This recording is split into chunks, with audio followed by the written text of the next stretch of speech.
Jarine salon horeg iku hukume haram. Yo cara agama.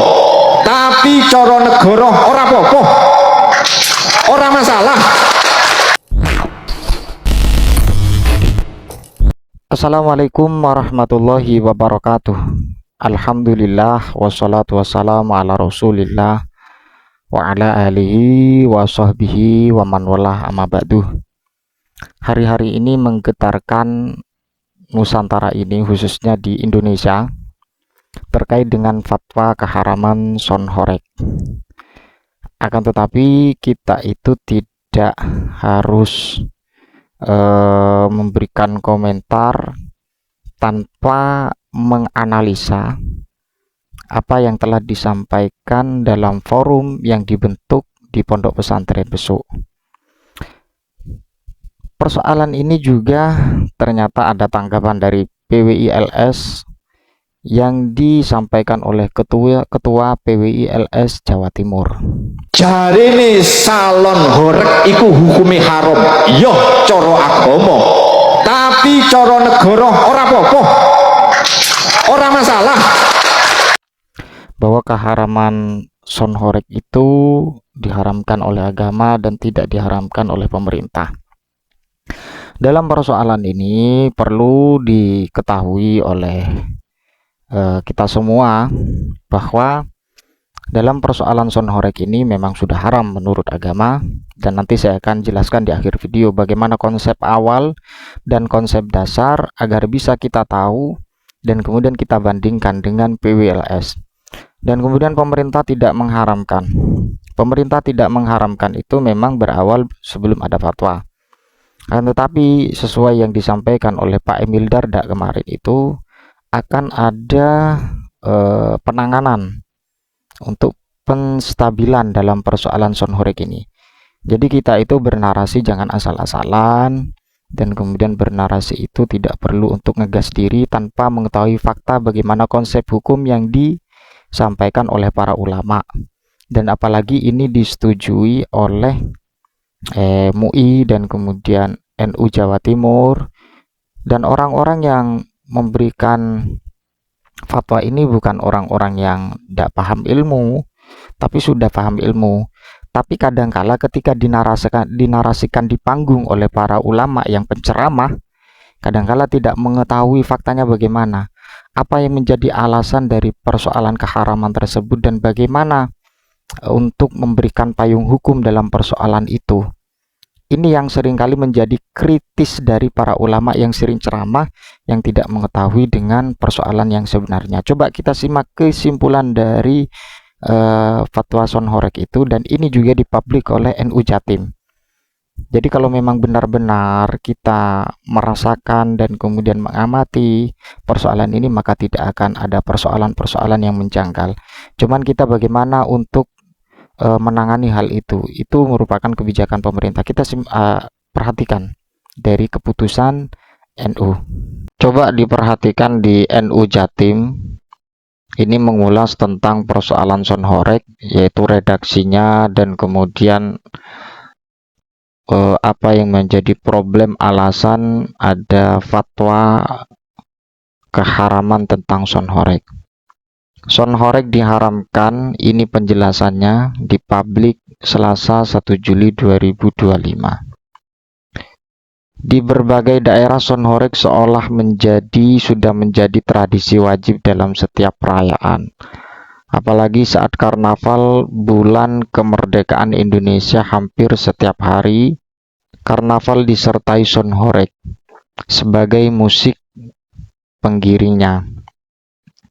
Bahkan tak hanya sebagai pengiring saat karnaval, tapi juga digunakan sebagai pengiring acara-acara keagamaan seperti halnya peringatan Maulid Nabi Shallallahu Alaihi Wasallam. Meskipun sebagian orang yang pro dengan adanya son horeg, tapi banyak juga pihak yang menolak. Lantas bagaimana pandangan Islam melihat fenomena ini? Perlu diketahui, istilah son horeg merujuk pada sebuah rangkaian sound system beragam jenis yang ditempatkan di atas truk yang disetel dengan suara kencang dan menyebabkan kondisi sekitar bergetar atau disebut horeg. Bahkan ada yang sampai menggentarkan bangunan seperti runtuhnya genteng atau kaca bangunan.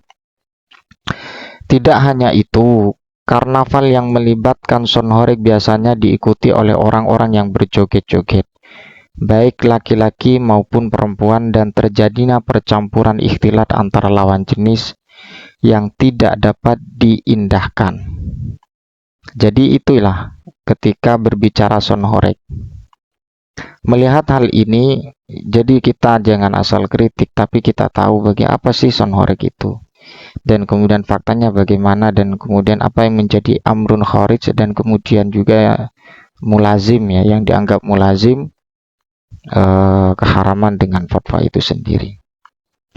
Melihat hal ini, Syekh Syamsuddin menjelaskan keharaman memainkan dan mendengarkan alat-alat musik yang bisa mendorong pada kemaksiatan.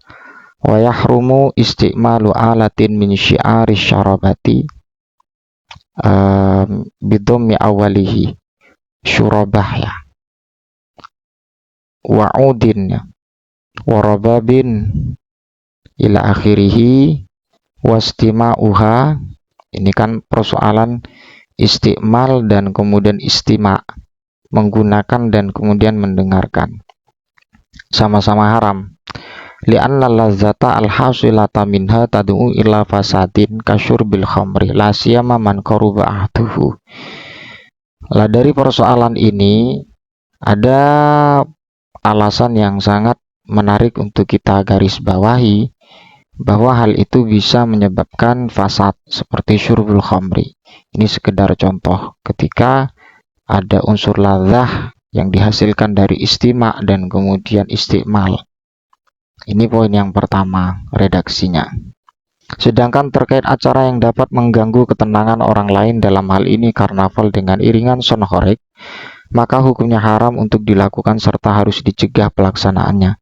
Sebagaimana keterangan di bawah ini. Qala Musa ibnu Zain, wa haitsu dayyaqa ala ibuna bil qurati wa ghairiha at-tariqa 'alal marah aw hasala 'alan nasi adzan bi fi'lihim aw siyahihim yamna'uhum sukunahum binaumin wa nahwihi aw julusinna bi afniyatihim. Ini persoalan idza ya, ada gangguan kepada orang lain. Ini sebagai ilhaqul masail binadhairiha, yaitu ada permainan yang mana permainan itu bisa menghasilkan idza kepada orang lain atau menyakiti, mengganggu dan sebagainya. Ini alasan yang kedua. Kemudian kalau saya baca semuanya nanti mah tidak selesai-selesai. Al-wukuf lailata arafata awil masy'aril haram wal ijtima'u layaliyal khutumi akhir Ramadan wa nasbul manabir wal khutub 'alaiha fayukrahu ma lam yakun fihi ikhtilatur rijal bin nisa. Jadi persoalan wukuf di malam Arafah dan kemudian contoh-contoh yang lain atau nasbul manabir, kemudian wal khutab, fayukrahu malam yakun fihi ikhtilatur rijal, dimakruhkan selagi tidak ada percampuran antara laki-laki dan perempuan. Lah ketika hal itu terjadi maka ya hukumnya haram. Fa in tatadama ajasamuhum fa innahu haramun wa fiskun. Fa'lam anna amalal maulidi idza adda ila maksiatin rajihatin misalal munkarat wajib tarkuhu wa haruma fi'luhu. Ini bukan sekedar hanya persoalan-persoalan yang melibatkan acara, tapi juga persoalan-persoalan yang berkaitan dengan maulid. Akan tetapi sekarang itu yang disinggung tentang sonhoreg. Pada intinya semua ini pernah dibahas tentang persoalan acara maulid, tapi di situ ada hal-hal yang bersifat mungkarat, maka wajib ditinggalkan. Kemudian juga selanjutnya Kiai Hasyim Asy'ari merinci acara maulid yang haram untuk dilakukan sekaligus dihadiri karena memuat beberapa hal. Ini ikhtilatur rijal ya. Walhasil, ini kesimpulan. Walhasil hukum penggunaan sonhoreg sebagai iringan acara-acara seperti halnya karnaval adalah haram, baik mengganggu pihak atau tidak.